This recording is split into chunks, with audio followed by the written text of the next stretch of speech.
Assalamualaikum warahmatullahi wabarakatuh. Perkenalkan kami dari kelompok 8, Akuntansi Pemerintah, kelas CP2.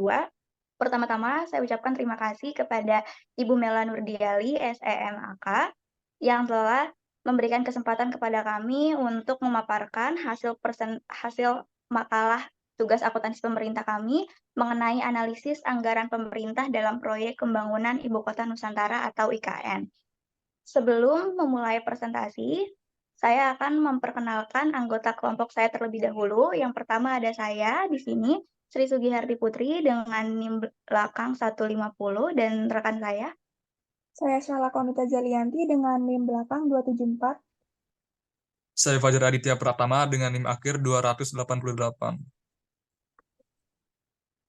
Baik, dalam presentasi kali ini kami akan membahas yaitu diantaranya ada latar belakang, perencanaan pembangunan proyek IKN, skema pembiayaan dalam proyek IKN, sumber investasi, realisasi anggaran, hambatan dan upaya dalam proyek pembangunan IKN, dan kesimpulan.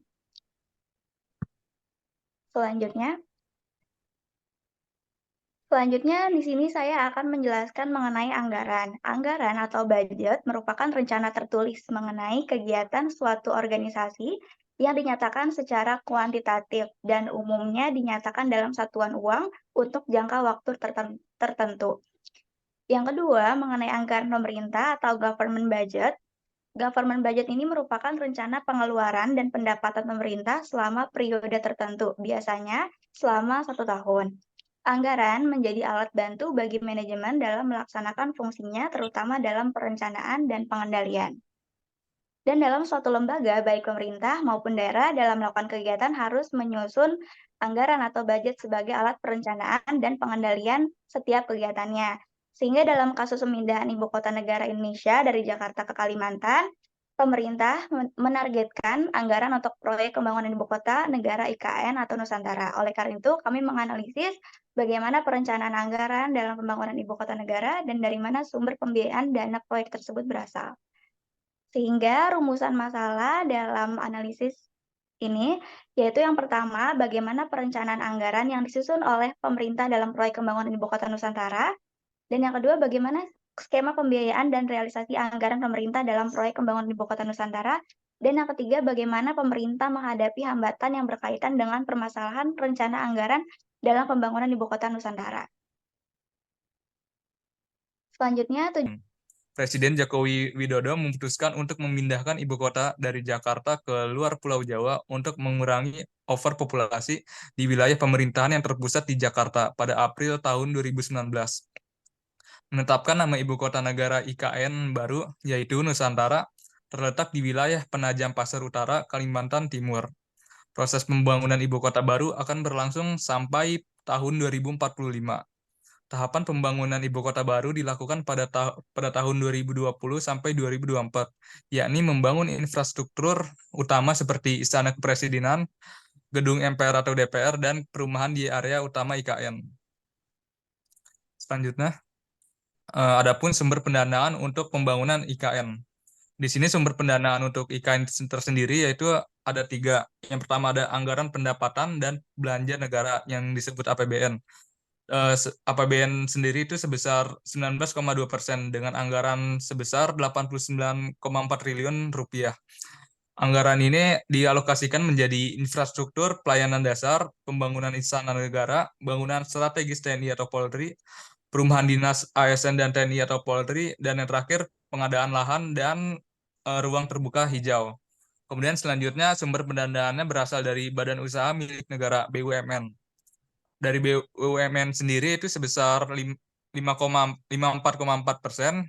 dengan anggaran sebesar 253,4 triliun rupiah. Adapun anggaran dari BUMN ini dialokasikan menjadi peningkatan bandara dan pelabuhan, kerjasama pemerintah dan badan usaha KPBU dengan meliputi gedung eksekutif, legislatif, dan yudikatif.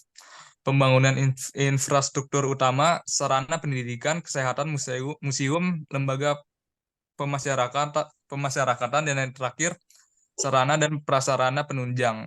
Dan yang terakhir sumber pendanaan untuk IKN sendiri yaitu berasal dari pihak swasta dengan sebesar 26,4% dengan anggaran 123,3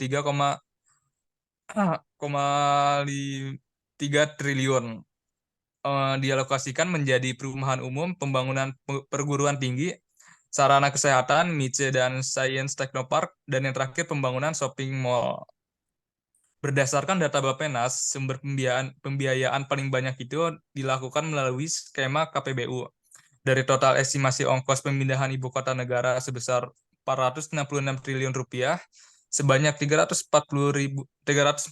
triliun rupiah diantaranya direncanakan ditutup dari skema KPBU.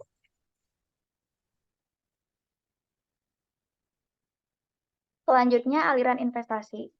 Pada tahap pertama, aliran investasi ini dialirkan pada tanggal 21 sampai dengan 22 September sebesar 23 triliun. Dana ini berasal dari 4 entitas, yakni PT Sirius Surya Sentosa, PT Bakti Husada, Viva, dan Konsorsium Nusantara yang terdiri dari Agung Sedayu Group, Salim Group, Sinarmas, Pulau Intan, Jarum, BCA Group, Wings Group, Adaro Group, Barito Pacific, Mulia Group, dan Astra Group. Dan pada tahap kedua investasi dialirkan pada tanggal 1 sampai dengan 2 November tahun 2023 dengan anggaran sebesar 13,1 triliun. Investasi atau groundbreaking ini pada tahap ini dilakukan oleh Astra Group, Kementerian Perhubungan Mayapada Group, Pakuwon Group, Jakarta Intercultural School atau JIS, PT Medikaloka Hermina Tbk, Bank Indonesia, BPJS Ketenagakerjaan, dan PT Perusahaan Listrik Negara atau PLN. Dan pada tahap ketiga, aliran investasi ini dialirkan pada tanggal 20 Desember tahun 2023 dengan nilai anggaran 5,3 triliun.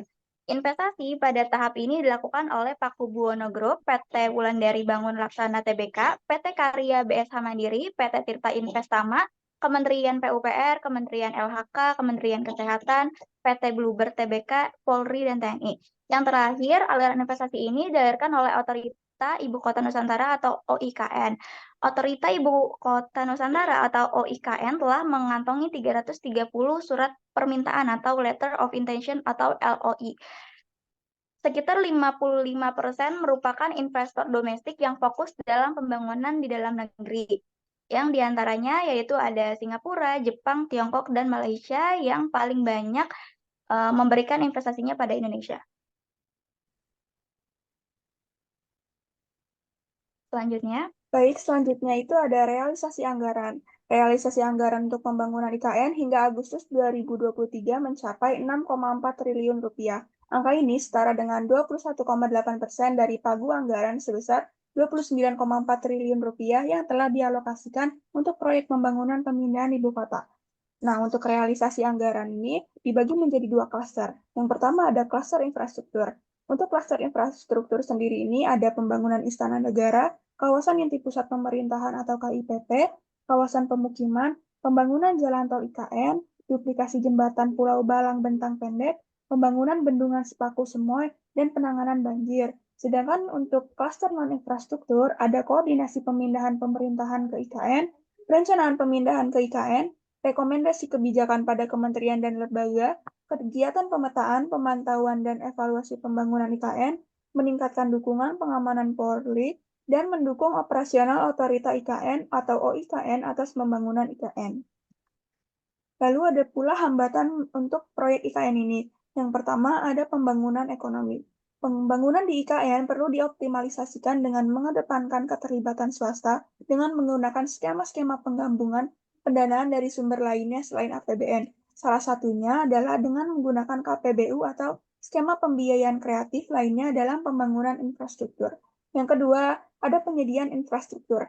Ketersediaan infrastruktur juga sangat penting untuk menyelenggarakan pemerintahan, di antaranya seperti transportasi, sistem komunikasi, dan area pemukiman. Saat ini, skema KPBU tengah melakukan penyediaan infrastruktur, yakni penyediaan jaringan komunikasi dan penyediaan infrastruktur pemukiman rumah hunian. Yang ketiga, ada kerangka hukum. Adanya perubahan UU IKN dan dikeluarkannya PP Nomor 17 Tahun 2022 tentang pendanaan dan pengelolaan anggaran dalam rangka persiapan, pembangunan, dan pemindahan ibu kota negara. Adapun upaya pemerintah Kementerian Keuangan mengatur dukungan pemerintah untuk KPBU IKN melalui PMK nomor 220 tahun 2022 tentang dukungan pemerintah untuk KPBU IKN dan pembiayaan kreatif dalam rangka penyediaan infrastruktur di IKN.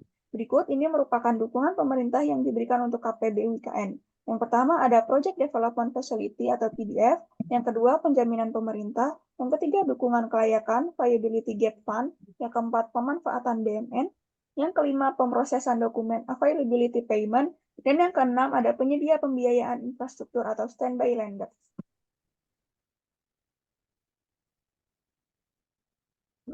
Selanjutnya, dalam presentasi kali ini, dapat kami simpulkan bahwa pemindahan ibu kota negara ke ibu kota Nusantara adalah proyek yang kompleks dan memerlukan kolaborasi antara pemerintah dan sektor swasta melalui skema KPBU.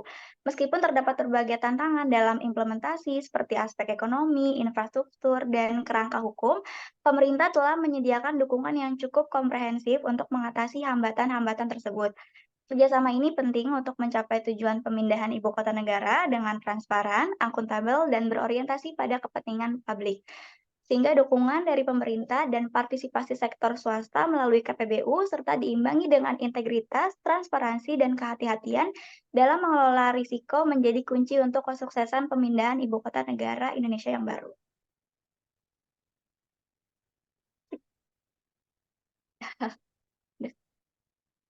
Sekian presentasi dari kelompok kami. Semoga pemaparan mengenai analisis proyek pembangunan IKN ini dapat menambah wawasan serta pengetahuan bagi para pendengar.